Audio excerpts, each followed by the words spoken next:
How's it going, guys? It's Mr. Lone Wolf, and today I'm going to go and do the contest on Drowned Lands called Barrels Delivery. I'm going to go and take Tayga with me. I'm bringing a goddamn horse over vehicle just because I can, and yeah, there's no reason not to. It'll come in handy, as you'll see.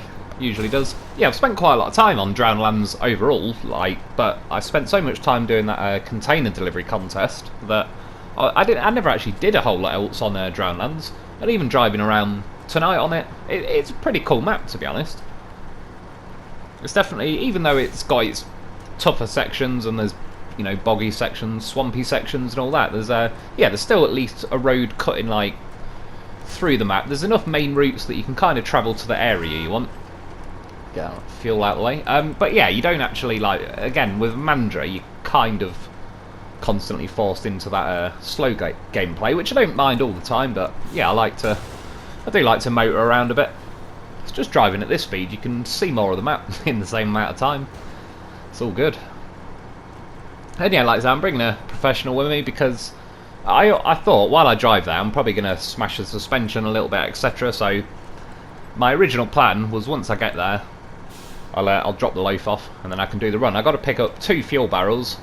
See? Weight shift loaf. Save me bacon.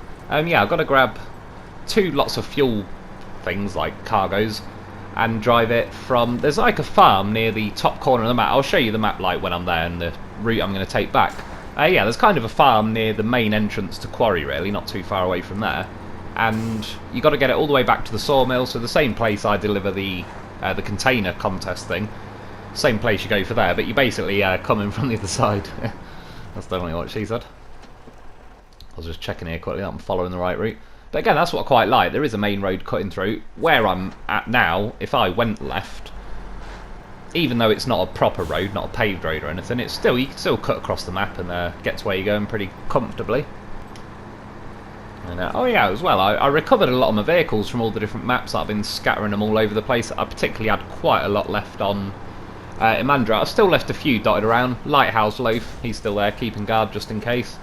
But yeah, I recovered quite a lot of vehicles, and it's I didn't really realise until I went round recovering them all just how many I have, or how many trucks I didn't have in my garage at the time because I owned them, but yeah, they were just on a map somewhere. So I've got quite a few more vehicles to play around with now.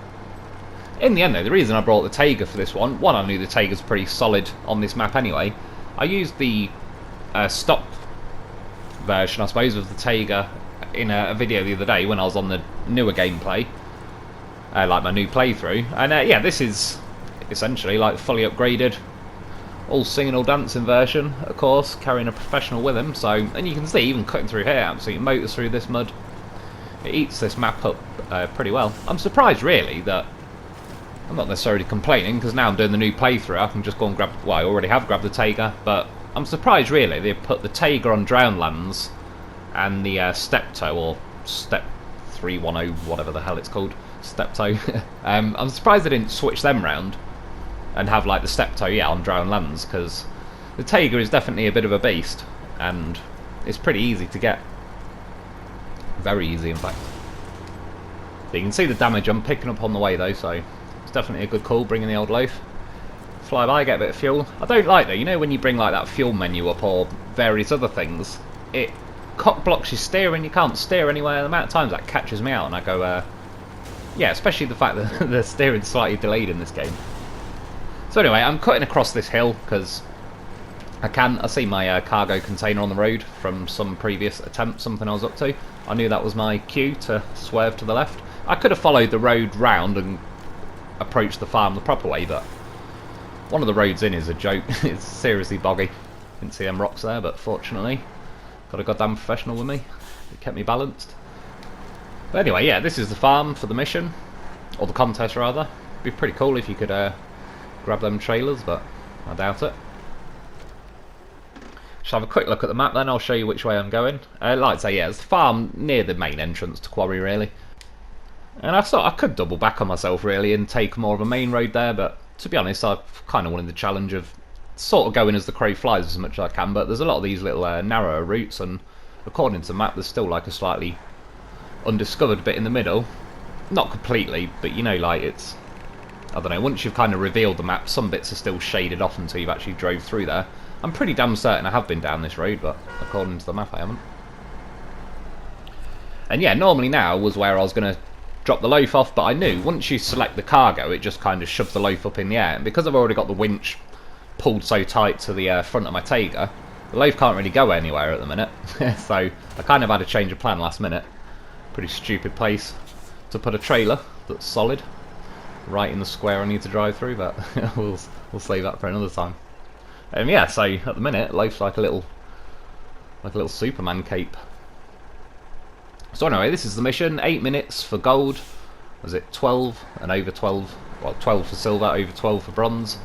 The money overall isn't that great. I certainly wouldn't put this that high as far as like repeatable content, especially the fact that it's on the other side of the map as well. But yeah, time-wise, it doesn't do a whole lot. Pushing my luck with the loaf again. Well, you'll see. I mean, there's always a reason to bring a goddamn professional, but I admit I probably wasn't helping the situation at the minute.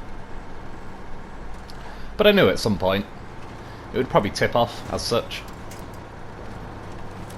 Not giving up that easy though. Still try bringing him with me.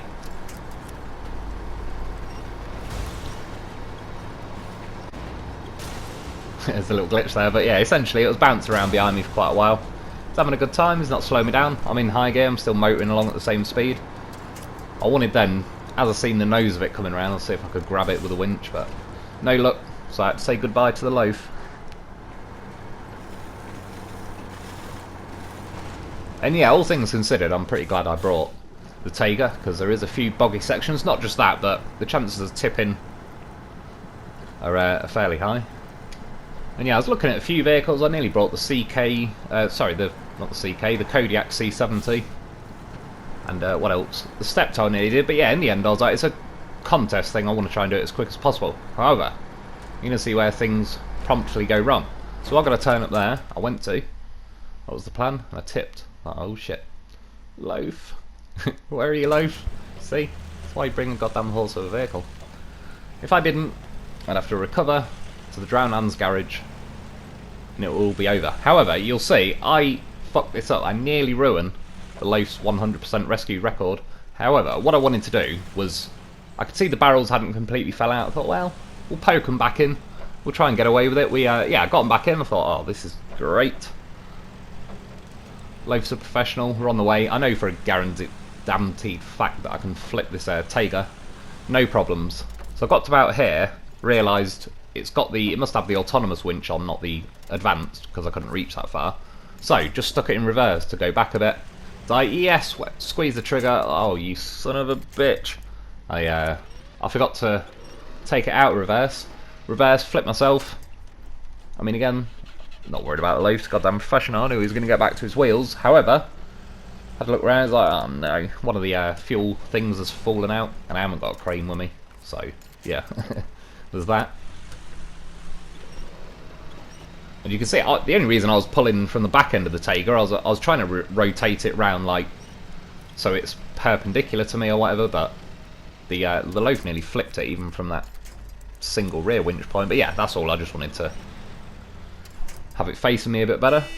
See, it's a piece of piss to flip. If I'd just not put it in reverse, I'm pretty sure I actually could have flipped that thing back, and the both fuels would have landed back in the trailer, or the sideboard, whatever it is. So anyway, quickly fixed up a few things I could, sent the Loaf up to the top. We'll see why in a minute, and I've got to go back now and get some bloody fuel barrels. I'll cut the journey back there because, yeah, we're about to set off anyway. Whatever trailer I hit that was in that square, fortunately it's pissed off this time. But anyway, yeah, we got back there, grabbed a couple more barrels. I reset the mission, of course, because it's time sensitive, so I think I was already up for a silver time by the time I'd sorted all that out.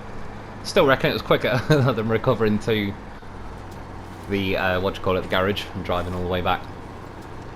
And yeah, that's one thing I do like with the old Tayga, it does motor along. I have got the chained on at the minute, because as much as I do like the muds, I showed it and not just showed it, but it's what I kind of experienced when I did 200, 250 attempts or something on that container contest mission. I just kept getting better times with the chained tyres, and then in the end I tested it specifically, and again, that's still what I got the record. Well, actually, that is what I got the record with the Tayga. Hate it when the trees do that, just clip the edge of your sideboard. But as I said, yeah, a dude called Timmy Gunn, he he nailed the record on that container contest. He got like 2 minutes 14 or something with a twin steer.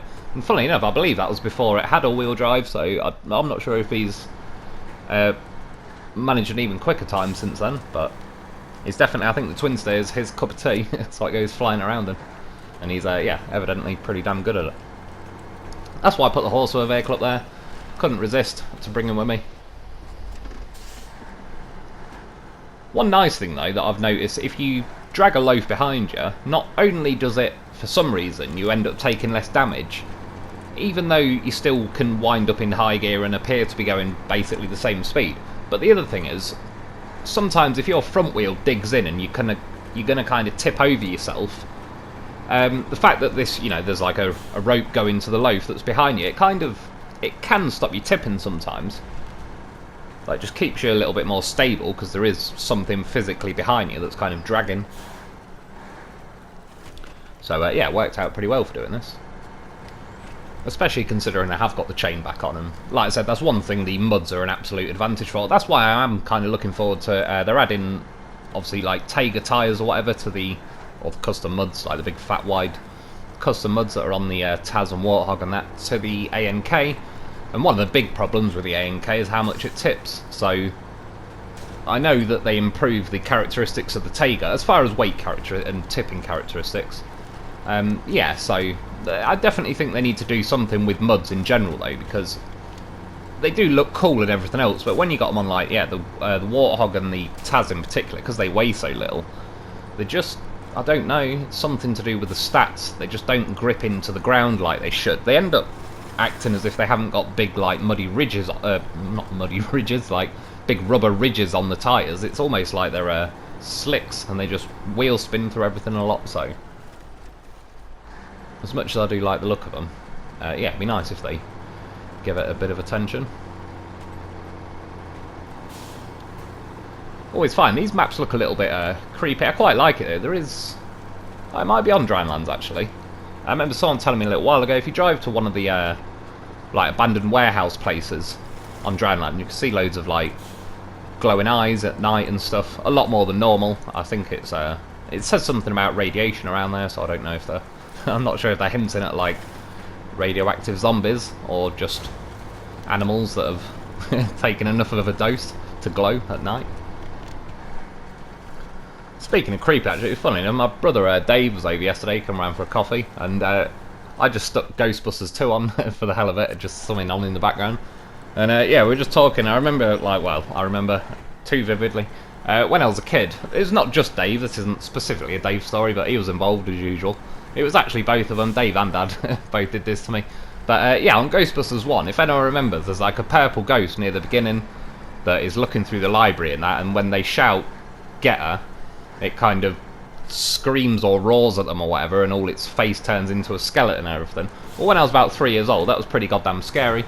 And yeah, Dave and Ad one day cornered me in the living room, sellotaped me to a chair, and then put me as close to the TV screen as they could, and then played that scene on Ghostbusters again and again. And yeah, it scared the shit out of me. I was pretty goddamn scared of ghosts for years. Still freak me out now. I'll have to I'll tell you some, I don't know, we'll save them, do like some Halloween ghost stories or something like that. Yeah, that was one of many fond childhood memories. Also remember getting locked in the airing cupboard and told there's a ghost in there with me, but you know, it's all part of the experience. They're just making sure that I was getting the most out of these ghost films, just making sure I was getting my money's worth. Can't really fault them for that. I have to say while I'm here quickly, the views on this map, particularly this part of the map, are pretty goddamn nice. Kind of a shame they didn't make you cut through here more often, because yeah, that's the kind of place I could just park my truck up and have a little look around. So nearly there though. This is like the main. Once we cut across this, really just one like last little road down to the sawmill. You can see though, it tips quite a lot all the way down. There's definitely quite a lot of vehicles I think would have rolled. There's even a fair chance this thing would have rolled. I know I did earlier, and the goddamn horse of a vehicle saved it, but yeah, even just going down there without towing this, I think that could have been a bit iffy. But anyway, I got here, I believe it was in about 6 minutes, or 6 minutes and 1 second. Yeah, for the money, 5.5 grand, you're a lot better off doing the container contest, because then you can recover, you're nearly back there and you can repeat it and all sorts. But overall, it's a pretty fun little mission. That's another one off the list. And just lastly, I mean, you know, it's just what a goddamn professional he is. See, gets over them logs. Got there, I was like, nope, it's a bit too much. Back her up. But then he squeezes down them little gaps. That's what she said. Anyway, that's about it for today. I hope you enjoyed. Thanks for watching. Get yourself a loaf, and I'll be back soon.